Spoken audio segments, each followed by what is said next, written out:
cũng lê cho ta kia nè pa cái bu nè chẳng lời cũng lê cho ta kia nè pa cái bu nè chẳng lời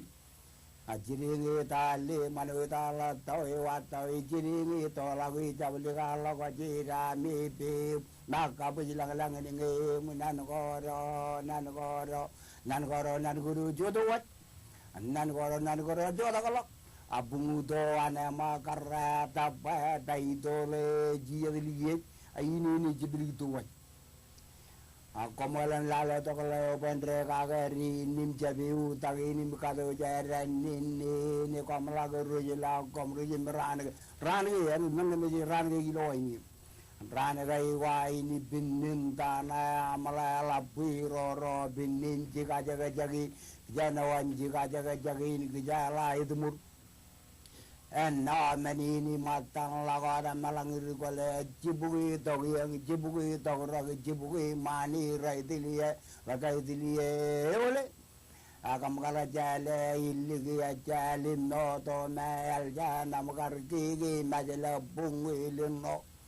majada ane kaini ane la tagi yang takala tagira taga jone majala batago muru yari tarwa golawi nga golawi raga jabala taga man ruwa jogorino jogor no go big kala go yaude gajan ligini kaben ligi jaragilo nagara ini wa mana wa boje me jaraga dalago jalaro dione me toin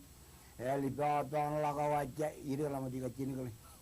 aku cara kacan wareme jama kapalang lali kadan ralim rada lali lain giam teriang lali relang ini yang je tagiang je tagirokom lagu tergiang ya muru ya lamarein capala kemuar yang loyur yoligi nami melakat cigrang ban wain eni bigari atu ya lagi lamam tu ya jawalo puji kamaro lita puita ini na cigragi toni na jim to mai jimin re dal telia ejabala tagajani bugina jeng le giyawa giyawa ini kulit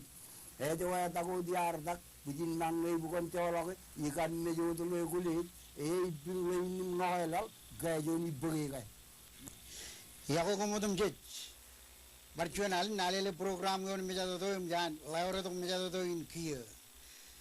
program ini kanan rajang chapreo dar mit ikichen alben magdit gein wit rej walo ijin eno tage kom kanan rong imek ga rej walo ikichen chaban kanan pewena to ko a chapreo nan ko kachido to kaingan program ini email ang magdo ko kumna loy ijil lakun gain ko im rajber yumundal imwanagan Robert Ramos Enterprises im kamagdo awalaban magdo gain an alele program yon meja do ilo dialing chage jublyo jaw ko modum je jilo chaden rainin parchon alen ngin magdo an alele TV yon meja do im yakaro yone ilo chaden rainin Kemudian lo cakap raine nak bagai gelang, gelang kuat, cina jerom jagi, merana kamunan kejut, eno tiap makdio, ego jak nganan, kamu kejut, ilo cakap ilo an nak kemudian cakap raine, kapran go jerit periodok, ilo an lagi. Kemudian cek rajang japeriod, roberi turun TV go nejir, anak lihat tu tu, lihat yang magat, lihat polor. Mai yeno ena jiri rio haruj kamak magdi naruj him lor chanchino dongan jomlokan ilo yen kia chana kachong pelik man magdi naruj ilo chodin raini emilo yen chana pagaro chuan ukure chen jarani kure or ilongan hailingen ujaya kan nganaher kaude jim keme kap kamunan Imo, kaya niyan imo senador ka Hiroj Michael Kagua. Jojin, kung taka magdalawin ka bilale magdi.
Eoraro kedri in Alele way. You kurego challo, ever kakjeg man.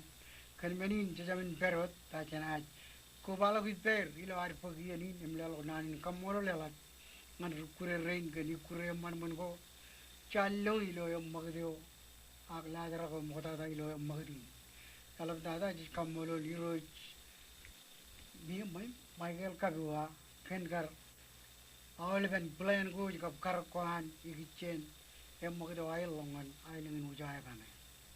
Chinaja Magagia, Chen, Ladra Chun, created Pocket of Kajo, human Ladra Ro, Magadin. Ladragin is Pocket of Chun Bijajan, Bijago and Chogun Tip Room, going Mekaro, Louis, Chani and Ganian. Fijain Committee Management Look here, or Elang Armiji, and Adami Loe, and Chitamanamani TV go Najmi. Joy, Chajamin, Kalikara and Kachuju Armij rain, and I require Tinar. Have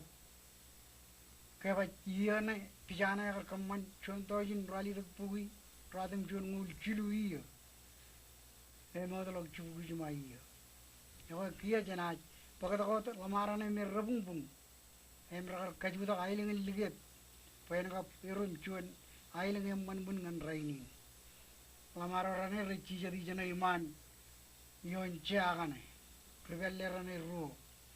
Chuan, a man in Bojigi Michaga, Aga Chuan, a man in West Germany. I rari the Gilo Wago, one business one, Jargo, Terego, wan kerja ko ide mion ron ye bon bujai ro pebe togom chalut edal manolak kaduk chigiro kay jiri lawani ro jero manolak kadalok ailing lige panganiro ewe iyo ko kane chonto jin rali de bugu radum jongo jilu ero tagaga o ailing ne iyo ne jan jiri lok kadak lige awle plante jingan lige brada barak jan chu kan gni mempo ha chuan na yen rai bisa tidurun man waini na airo elak iman dur man lige tu yang lamarane lana tu an ming ilo ami remano jumlale choje de vrum yo gar kemur im kwalak pamule ne te vrum rana lana tu an wi marom adol khatpelle layo gar kwalak bujin khatpelle rana yo lige braini errane lamaro rane chebromit alang ne jokanu kalmje kab revagin mejair moawin uliawir kinair yokwar pataun de pajalang nam gani yene chonto jin rali de bu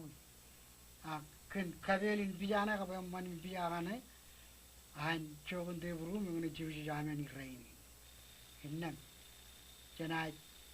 magat chen bijana bijain ridal labalabrane ro an lige pakalang elang kachide igichen mural marane ro ewa kumucha ro amajit terkepelle kabte buru rorana lewaj melele goralla blogum milalo ngan katabar ko ami igichen magadin beri umillajara ro ewa jana terrorism emilo yenin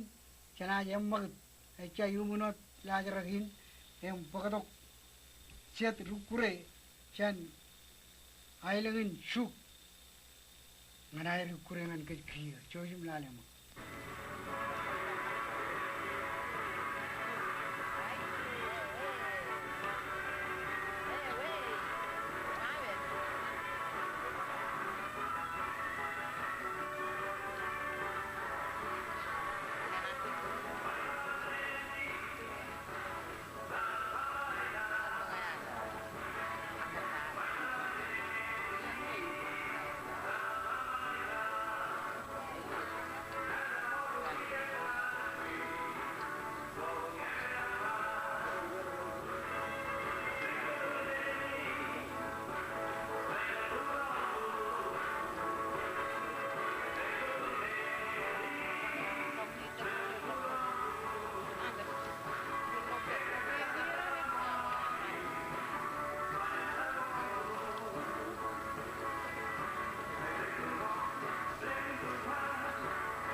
mo dada jet lelo warnanin kammolol ngan armijin ailin juk roim challo ai levelo mit yumun lajarat pro yang menge ratolo jan gijim chiko pajluir aga jai guj lelo warnanin kammolol yer kenair kar kaini man gijuj kabulen gijuj lo yeni emilo yeni chana idok pejen rongja ke chuan po bena do ipen mere waro chamat lain kadwa eoi mej boge ron alben magdir go jan ludo kopan alele ewani yoi kenmenin chojim rong ke bergumak elang konan bogon melele gen e bajaka nan alele ilo chemlog nan lengin ray manwaj giya im rongja ke nan ge injan meri naro chojim rongja ke Yago komodem jejilo jodenin rainin yangine chedian magdudin program ke na alele chebojak in chariyo jangan kum imijin cek kanan jane obijoan merewan majero konjalan majeruin yoi mej parainot chairperson yawan luda kopan alele ngan iyoin milo yenin chebojak nganar na kajudugni jat kachudu koi ki chenot luda kopan alele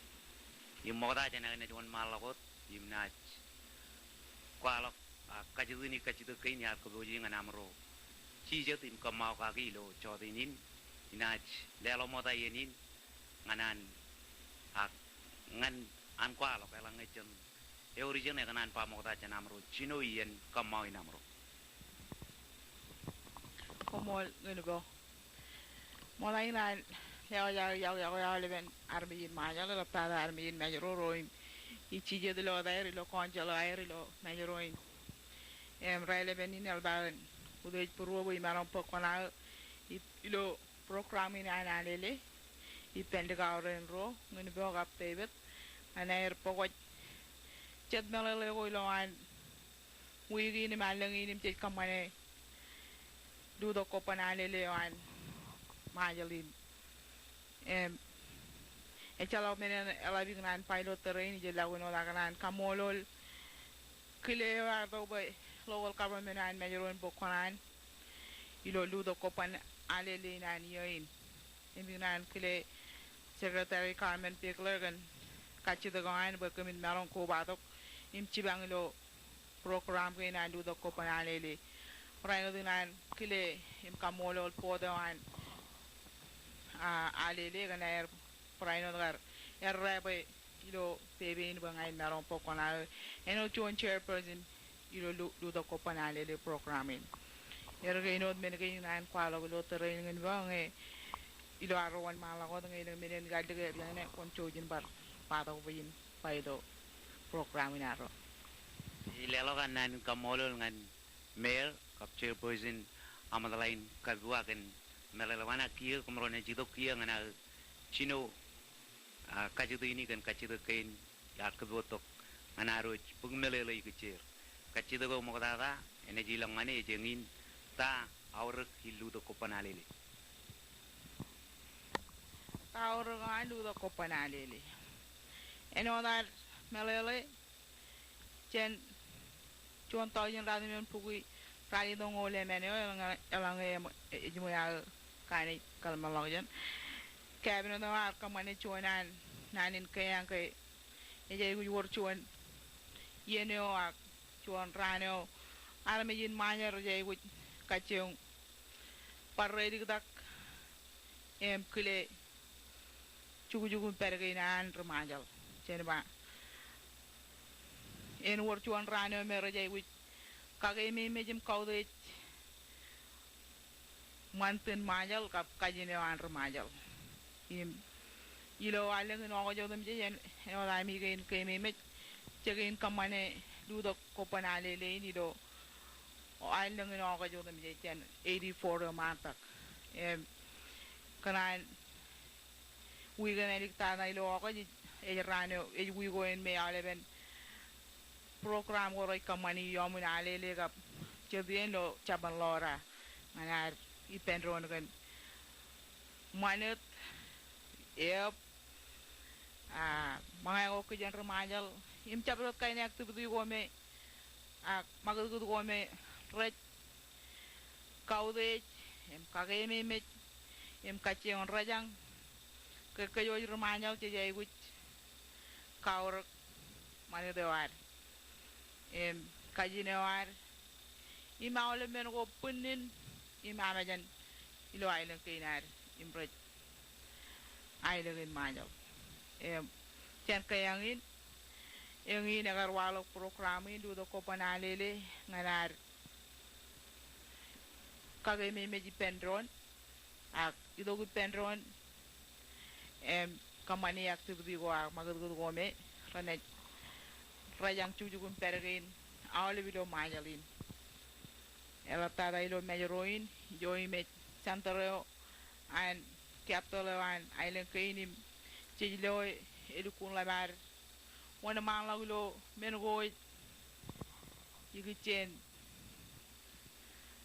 mengo merre western influence ak dal bare pellele lawlo district gain ganar lang mengo merre menin wana manglaw yigichen chala law jen yigichen eji me wor yigichen manet do me chilo jen ro charal matara idogom jogoy iperilo district center inim chilo e dukun majanolok ar kamani mergome pajpunjan remajalot em yengin alengina a ogot jodge hilogar yoin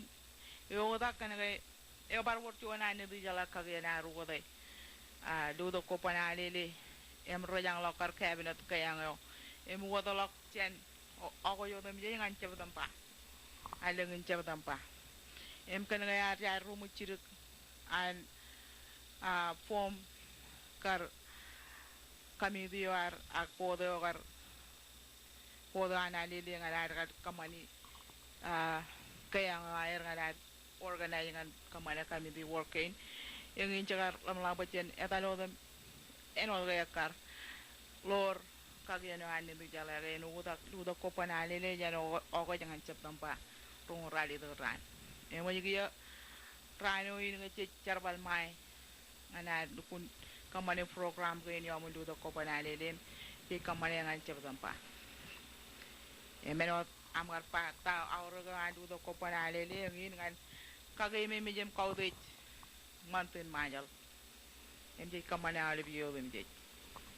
ke komol itilagon jan bai gichen melale go war kwalok ke ludo ko panalele rumu jelok ilo yei ngan chabamba e ji me ne jenri no le biyo dum je jana alle ngone ne kamal ludo ko panalele ilo chabamba dum je e ji mo lo terrain nge em yan o daga men ane di jala kagen chalo chon menene bar pobraya la nge chap o daga kagen en agelo terrain ti jay gu lor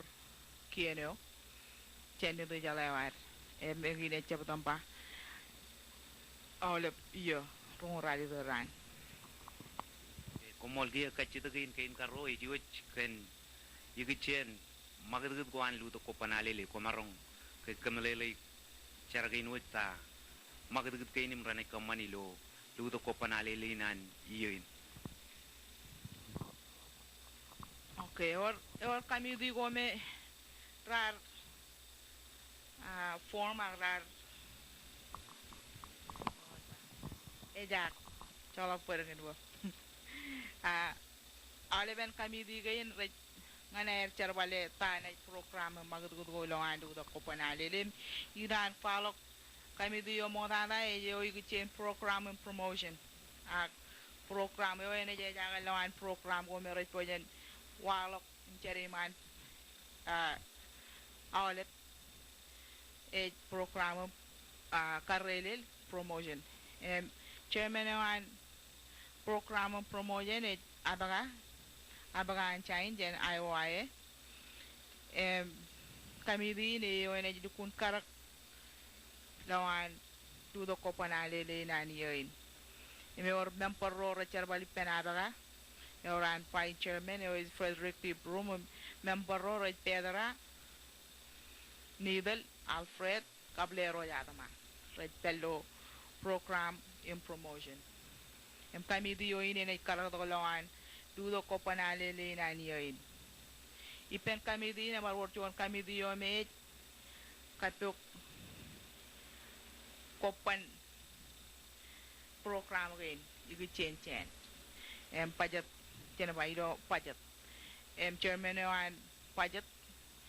Roland Jorgan yoy me Jarvalo Gibson Aldi Aping vice chairman Simpson Lalit Kap Cherry Kramer red member am Jarvalilo pajet kami di nganair chibang fund program gain promotion gain red projan kaman yamat charo in merejlem ungarak tungang ipen cabreo dal mijir mayer nan imranarong banana le dok peyer nganan kamani program gain an do ko panalele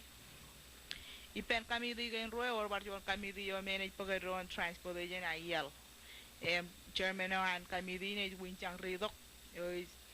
chairman jan social services let check jan department on public work is by chairman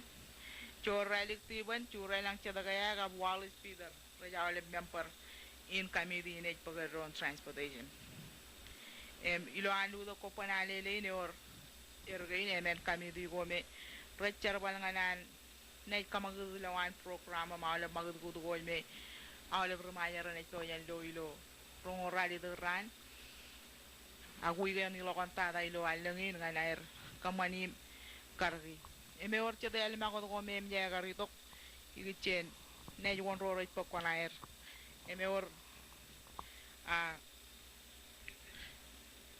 ele mago go merar lam la boran chino moda na yen tibad men go lo kien net wi gna iman chen marong chebdam parong ole man ran man remen net tibad men an interior mal raile rora net pugman ha pulugman program ina lu ko panalele e mal program garan pello radio ag yamunalele ne wor ro awa ngachuan program e min interior ne idolo chongola wa longan chongoro chongola wa chupong longan chongoro awa raile kia ne public work ido chuan awa ngan chiluawa kia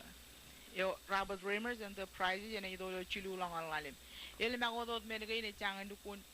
pen awle menegay kia ne ranin chujen ne bajidok ranay chat social service resources Gibsons chawa kanayot ignan rajang awle bar mejin mejeroin ka bar mejin mayal for period mejeroin bro Ramalon loy program gina Alele be ren chojin lale program gane ren chino kaje re lo alemen weekend mantak komune lale yago program ta go ene warami idoguli mo pokomuni dogun lali alemen ge ren kamani yamun Alele Chilam lago chuan magot te ngan chaban lora ene jimarong organize kulab go kachojo cabro dorong nan pokona rio chuan magot te ngan ranin magot ngan cabro dorong ngamana ne pokona ir meni ne enod barel magot amatan program go mere to jan walo kini do magot go ga nan do ko panalele changalan rajang raino restaurant go jem period mejeroin ala pijine go baran kacang kamani chat men go me ak mga go me mangin majalam kacang kamani ngan restaurant wire ilo restaurant wire be remajaran marong kacang im ecap remajalo da praino dar me ro chat chani ligen emret terjegain baran kacang mga mangin majal mangin ailen kain igran praino kacang rajang kejo remajal bane yang lagar kajin majal kalau lak arpe manadun yo kajin air ilo cecedem cimwe cap pulawin majal me edukun labar rongale bien dukun kanan par kado lagot ror riklok agilo alengi me cec kaude manten majal jen kaciyong bar kaging lok du kun cecet in kajen maya cibang loro rig lo baran tiap cagojan caje kajen air milo par aktif du gain cec ak magad du gain na war rajang awalet ar mejin maya lo bacen kalablok ar kajar bal kabel ko ar gicen ye ko ar mag mag remaja la bet chala cega jeg wago ak men go cet me lagot kamani ala ko are kenal em lebe ko an remaja me e bar ceji wair me je jal ber ti jam lo lebe kanair ngai kanan agi ilamar renam ru tola bar chala leb ak jemano bar kache uno kamani uno ko ar ekkabe de men go lagot jella go no da kabel matan men go in me ponjan remajal me ilo alangi jen kilim kawde jim kala wala gar kajar bali mi nan rajang cabro ko ilo war du do ko panale li na ay ne kay jen bar rol di longan mani do war da ga men go ponjar da ga im kawde jim kage mi ko jot im ci bang ro ro de lok perencalam kawde jim men gay rek men go rek kwalok kar-karin cuan remajal man komol gan melelege na kiye ilo magadu ke ne warge kar ilma ko ngan lelo nabar ngan tubar mena rolulio man tara katwa jakwai rilo kar payan kami dine lam nage ilam lang ene war kain program ro to gani yamen char goraj pagaron program promotion chairperson and program promotion and you kun arme jo me and you kun le dok wa ke ngan kawini no me rane kaman kan ga ijala yor gara bar en nan nganer rajang gabe roan real ngan chuan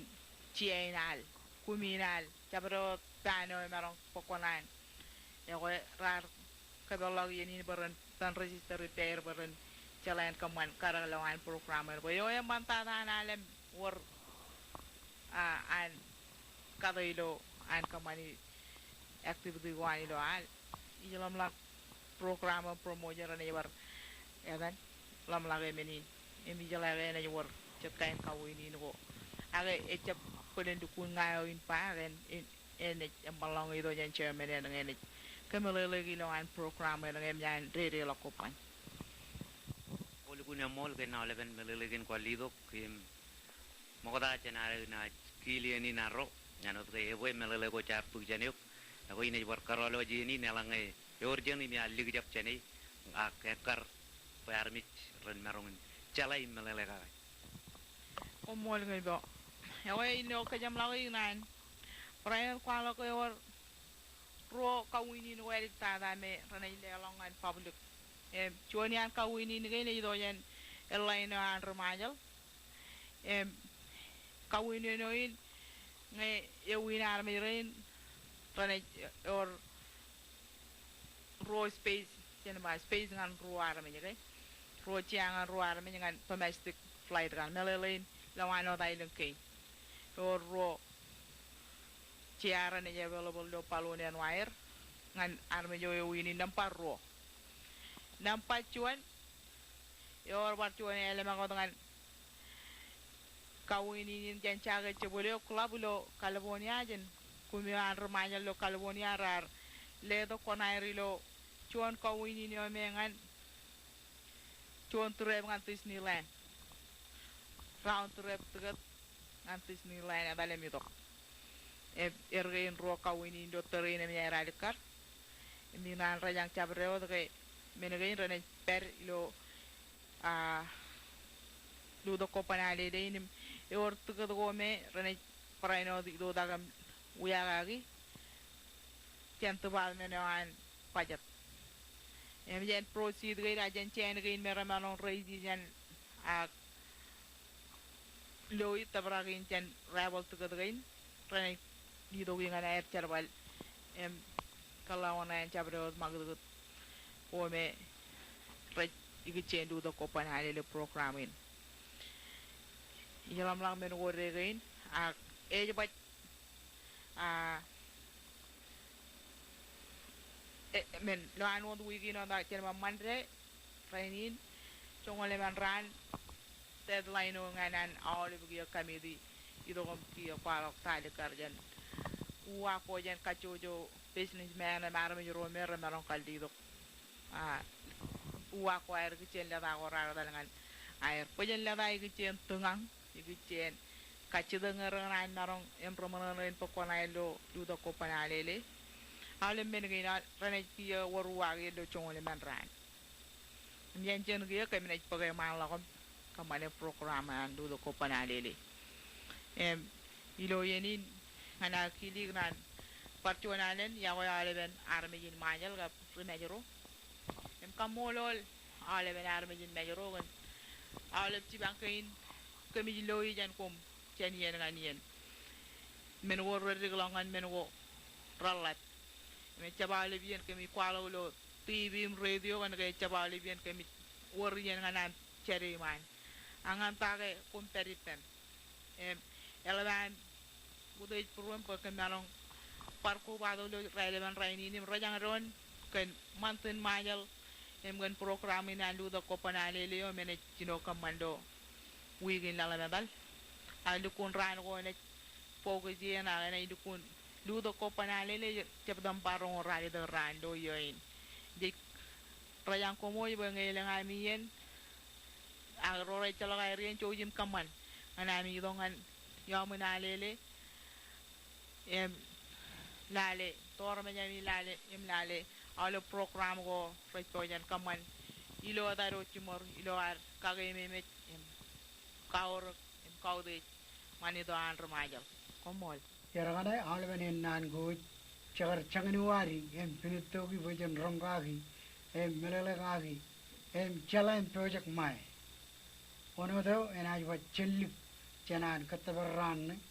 ka min katabarkan yujan ran ne po inchon ran mani melak ekamono no inkai do limo elangne koyo edo am changnuari pen bojne no yukan ilo kichine nam ewa pero mo jana mro jaga yuk ne no no ne limim chabe ejajan kala jamu kunija junior program one cooperative extension service ekanan kwala junior we win go me cherbalin tirang kajojo family wilo majalin kunminin melele venesmur ebar pledo leda melelu chenajmur parainot kwala wewin ar kamane akan atau cuan mangai bu merau ruk pajen merun kangi ini ronganen pun war kacuju lo republikin kan mini ni aur pajen melele kan karoko parainot cencalai wewin ar kamane akan atau mangai bu kijer merman imune nganar le ronganen pun ginar kacuju ilo terin cenmo lale cunian wawin kamane imkan matay chunyan kanatin mga wame ilang wakachu kurubin mga wuyi kanatin mga one cream tuna sauce mokdada wailale wayaleven kubuwin mga yo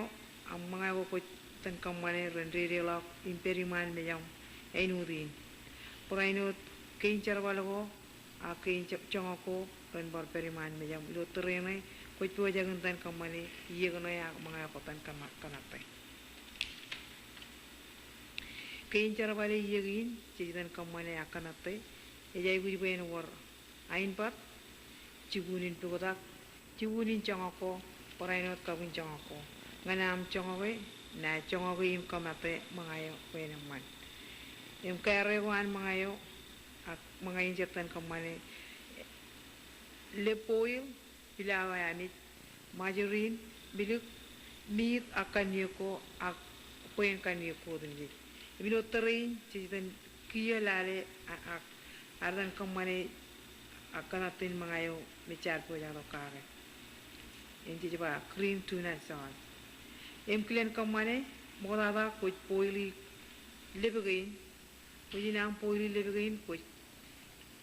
Cholo clear in them catchiri ganot and within. Ligdain badin, Imiam Manchongan ngayon kijegin, a kijegin me ay wujin, ang Manchongan and Uru at Jawai wujin kajur. Ilawain badin, which ligdam and table chiburin majorin, impegodagang and ngayang law. A mujoda quajalet go by what eman table chiburin pilaw I mean, impegodavi penron, ngangay Purukun Piroro. A mujoda quajalet rock up in milk, Codaron carry chirik, rengain, a codaron in chap carry. When a man in Maramukun cream. Do the white cup again, a chapchuno that I do the water chirik, he love chirik, ya quit pocotare.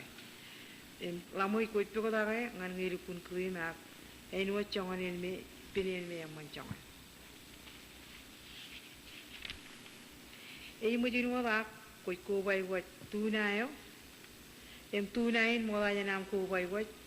Jolo Renin, a Canada Renin, Loan 2-9. E muja ko ko bai wa levo e mui kachirigi a levo e mui kachirigi impo da ga penron e mun kana te yumun rolong an chilu minuto kana tin mangai e kwala ko elu kuna aur nganar kamane po en punir ai buji en wor kana tin mangai ne ladan aur kana tin mangai ko daron ko bai wa pijire bolgo ngai im olive kain kaniko no ko kaman kain creamy Aurgoan iogin, elegom and punir calcium, protein, fat. Menegain chilu, pay nutrient go, a winen mangago, and purine buji in raurum. Emiligin, a little calcium. Calcium, ejangan katpin rigo, yo and punir cachojo. Canigin 2-9, a canico them jet, pay little protein. Imkemi protein, ejangan caralacho and pun. Fat, a little energy, kajur, and parainot a canana and punir. Povrai rigulo and punir kachoyo. And our watching chalai, Kamangayo Kamane, Afkanate, Ortokojan and punir, and punir in kachoyo. Parainot, ngan enyuro and pamleo. Kini we enyur, it moving new mantadan and que, pamleo, Aileo, Coblalinar. Koi panganuan kekaji. Ilo yerin chisle lawar nan kamolo reservoir sen kalajom Micronesia ichen extension service program ho elgin air pagdo yekyo me chisala munakar khiwado ar me chala ran minugi aga kojo ba yekane e chalo yekachire kenberin chis kamolo gum awle roilo Rajawin, human, COM, College of Micronesia. Milo yenin jana, lo juni kure, chen armezin chuk, air bar kabilang kay roalen, yo yam magdana kay kajilim jual, chojim lalem.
Jadi lelo arnanin kamolo larmi jin chu menge janga kai langa ni mreger ya ka yo jongai ha jenar lo mruir chai wit lelo ar kamolo kenair ger piljek Raja magde wair ngana ro lingre wada ilo chote nin rain ragari mol emilo yenin chet puro mujin chirongas gomoe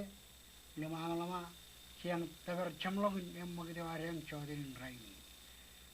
program ini kita ramani ngan wigil la elang